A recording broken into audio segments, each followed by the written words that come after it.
Every year, thousands of cruise passengers lose hundreds of dollars to tourist traps, and most of them don't even realize it until the cruise is over.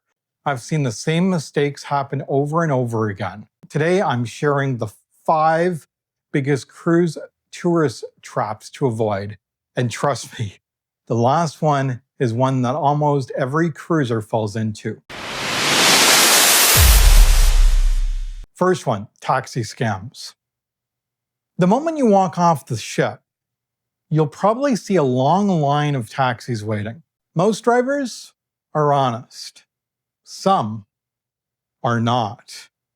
This is something that happened to me in Mexico a few years ago. I was in Cozumel. A friendly driver offered to take me downtown.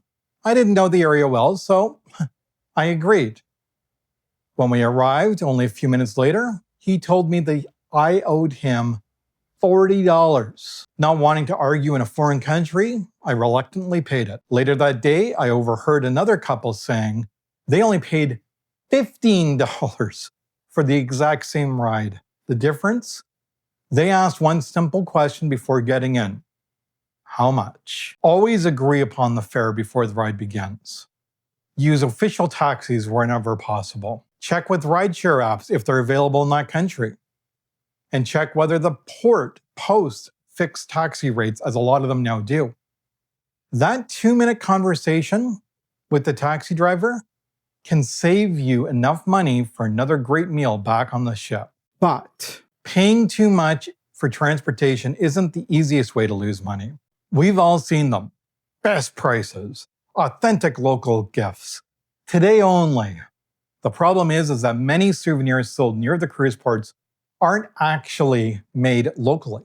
In fact, you will find the exact same items in many different of the cruise stops that you have. Don't buy the first thing that catches your eye. Walk through a few stores. A few extra minutes of shopping can mean a lot more money left in your wallet. Avoid it by comparing prices before buying and shopping a little further from the port. And finally, politely asking for the best price. But souvenirs usually just cost a few dollars.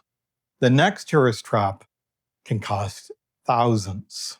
Cruise ports are famous for jewelry stores, advertising huge discounts of 50, 60, or even 70% off.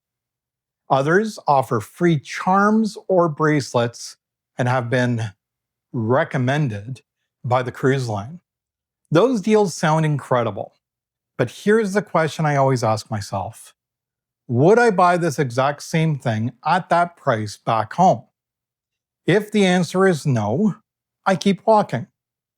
Many of these today-only sales happen every single day. Some stores pay to participate in cruise lines' shopping programs or promotions. So don't assume a recommendation automatically means it's the best value. Before spending hundreds or even thousands of dollars, take a little time to compare prices online before your cruise. A bargain really isn't a bargain if you're still paying for more than what it's worth. Now let's move from something in port to something that happens right on the ship. Cruise ship art auctions are actually a lot of fun. The auctioneer is entertaining. There's often complimentary champagne. And it's easy to get caught up in the excitement. And there's absolutely nothing wrong with buying artwork if you genuinely love it. But don't purchase it simply because someone tells you it's a guaranteed investment, because in most cases it's not.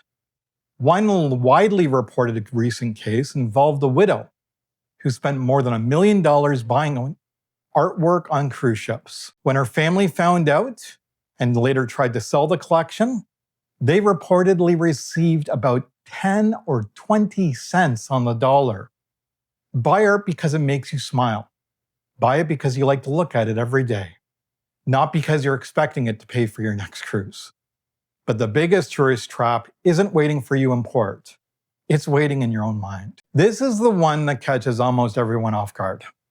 Nobody is trying to sell it to you. Instead, you start convincing yourself. Maybe I need the drink package. Maybe I need to book every specialty restaurant. Maybe everyone else will have a better vacation than I am. That's exactly what cruise marketing wants you to feel. Before you know it, you've spent another few hundreds, if not over $1,000, chasing an experience you really didn't need. Here's what I've learned after more than 25 years of cruising. Some of my favorite cruise memories didn't cost me a penny. Watching the sunset from the top deck, listening to live music, walking the ship late at night when almost everyone else is asleep, relaxing by the pool with a coffee and absolutely nowhere I had to be. Those are some of the moments that I love the most over the years. And those are the ones I remember. Don't let fear of missing out convince you that spending more money automatically guarantees a better vacation. Cruising is one of my favorite ways to travel. And with just a little planning, you can avoid these tourist traps and keep more money in your pocket. Now, I'd love to hear from you. What's the biggest tourist trap you've ever seen on a cruise ship? Leave it in the comments below. Your experience might help save someone valuable money on their next trip. And if this video even saved you a couple bucks, I'd really appreciate it if you hit like and subscribe. I'm a new channel, and I need all the help I can get. If you enjoy practical cruise tips, honest reviews, True North Cruiser is the place to be. Thanks so much for watching, and until next time, see you on the high seas.